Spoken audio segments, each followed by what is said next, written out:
It is good to be with you. We begin again tonight with the elementary school massacre in Uvalde, Texas. President Biden and First Lady Jill Biden traveled there today to pay their respects and console a community in mourning. It's their second trip in as many weeks to the site of a mass shooting.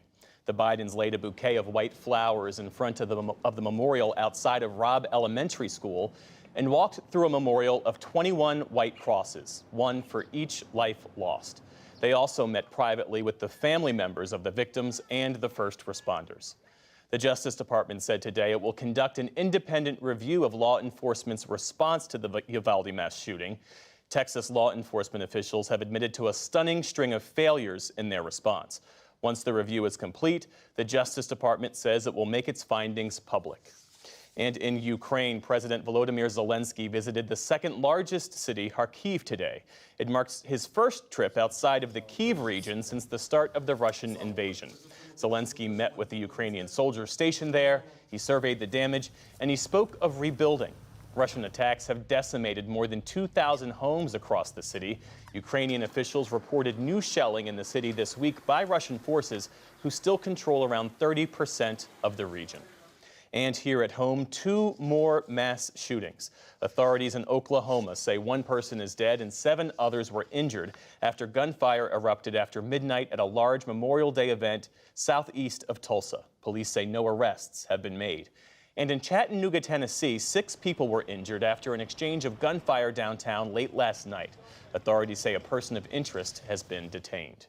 There have been more than 220 mass shootings and counting so far this year, according to the nonprofit Gun Violence Archive. Former President Donald Trump blasted Republican Congresswoman Liz Cheney on her home turf in Casper, Wyoming last night. Trump was speaking at a rally for Cheney's primary challenger.